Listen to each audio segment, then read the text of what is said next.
دین پہ مٹنے کی بات کرتے ہو، حسین جیسا چلے جا۔ الحمد لله نحمده ونستعينه ونستغفره ونؤمن به ونتوكل عليه ونعوذ بالله من شرور أنفسنا ومن سيئات أعمالنا، من يهده الله فلا مضل له ومن يضلله فلا هادي له، ونشهد أن لا إله إلا الله ونشهد أن سيدنا ومولانا محمدا عبده ورسوله. أما بعد، فأعوذ بالله من الشيطان الرجيم. بسم الله الرحمن الرحيم. ألف لام ميم، ذلك الكتاب لا ريب فيه هدى للمتقين. وقال تعالى: إنه لقرآن كريم في كتاب مكنون لا يمسه إلا المطهرون. صدق الله العظيم. وقال النبي صلى الله عليه وسلم: خيركم من تعلم القرآن وعلمه، أو كما قال عليه الصلاة والسلام.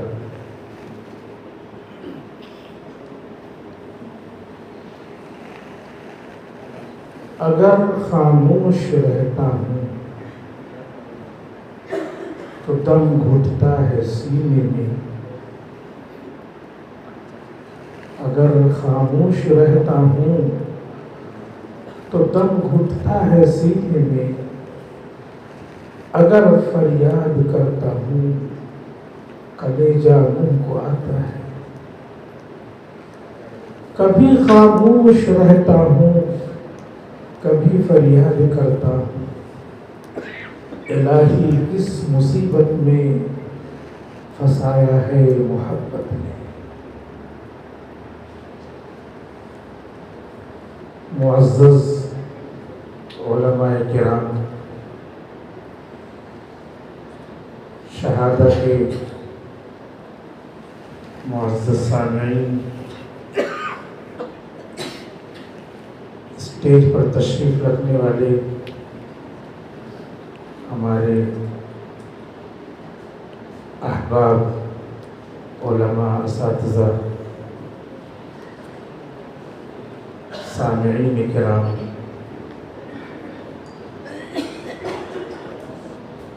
حضرت مولانا قاری شرف الدین صاحب ناظم ادارہ، حفاظ کرام، ناظرہ، قرآن کریم کا مکمل کرنے والے بچے، طلبہ عزیز،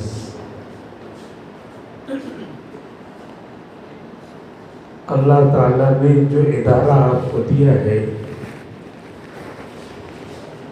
یہ ادارہ محبت قرآن سے منسوب ہے. پیچھے چلے جائیے اور ماضی کی بھول بھلائیوں میں ایک اس شخصیت کو یاد کر لیجیے جس شخصیت نے محبت قرآن کے مقصد سے اپنا گھر بار چھوڑا تھا، ہر بچوں کو چھوڑا تھا، سب کچھ چھوڑ کر اہل شہادہ کے نام محبت قرآن کی شام لکھ دی تھی، اور اس سلسلے میں ان کو جن زحمتوں کا، مشقتوں کا سامنا کرنا پڑا تھا، وہ مشقتیں یاد کرتے ہیں تو ہمیں حضرت ایوب علیہ السلام یاد آ جاتے ہیں، اور ایوب علیہ السلام کے ہم نام قاری ایوب صاحب اعظمی کی شخصیت یاد آ جاتی ہے، جنہوں نے مکتب میں چھوٹے چھوٹے بچوں کو الف با پڑھانے کے لیے، جب ان علاقوں میں الف با بھی صحیح سے نہیں پڑھا جاتا تھا، الف بے تے پڑھتے تھے، اور تو اور اس کے بعد جیم کے بعد حیم پڑھتے تھے، خیم پڑھتے تھے۔ تو انہوں نے قرآن کریم کی بنیاد جو حروف تہجی ہے، وہاں سے بچوں کا خمیر اٹھایا، اور پھر اللہ نے ان کی آواز میں، ان کی مشقتوں میں وہ کشش رکھی تھی جو کشش دعائے خلیل میں تھی، کہ اللہ نے اسی خلیل بورڈنگ میں انہی کے دیار کے ایک شخص کو یہ شرف بخشا کہ شرف الدین نام کا شخص شرف قرآن کو اہل شہادہ کو دلانے کے لیے اسی خلیل بورڈنگ میں آیا، اور وہ بورڈنگ اب بورڈنگ نہ رہی، اب میدان قرآن بن گیا،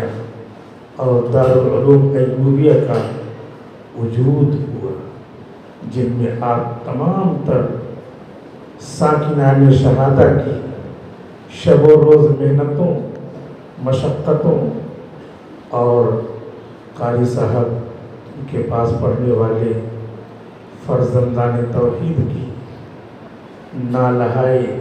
نالہائے نیم شبی کا نتیجہ ہے کہ اللہ نے اس زمین کو چن لیا ہے، جس زمین سے علم کی خوشبو آتی ہے، اس زمین پر آگے چل کر کوئی نہ کوئی اللہ تعالیٰ ادارہ قائم کرتے ہیں۔ وہ خوشبو سب کو نہیں محسوس ہوتی، اہل دل کو محسوس ہوتی ہے۔ اہل دل کوئی گزرا تو اس کو دیوبند کی سرزمین میں خوشبو محسوس ہوئی، اور پیشاب کرنے کے لیے بیٹھے وہ بزرگ، تو انہوں نے کہا کہ یہاں پہ میں پیشاب نہیں کروں گا۔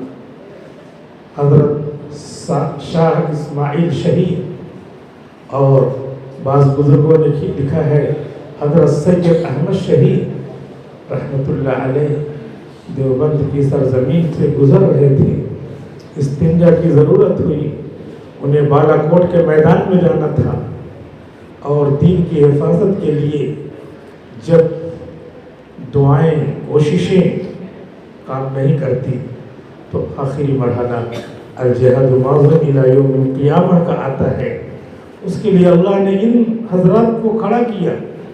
تو یہ لوگ جا رہے تھے بالا کوٹ کے میدان میں، اور کفر کا اسلام کا مقابلہ تھا، تو گزرگاہ دیوبند کی سرزمین تھی، رات میں وہیں قیام تھا، استنجا کے لیے آگے بڑھے، لوگوں نے بتایا کہ یہاں پہ یہ کھیت ہے، آپ دور جا کر کے ضرورت سے فارغ ہو لیں۔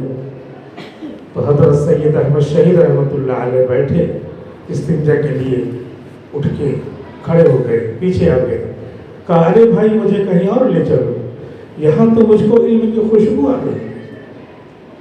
چنانچہ آگے چل کر کے دارالعلوم دیوبند ادارہ قائم ہوا، جس کا فیض پوری دنیا کے کونے کونے میں بلا مبالغہ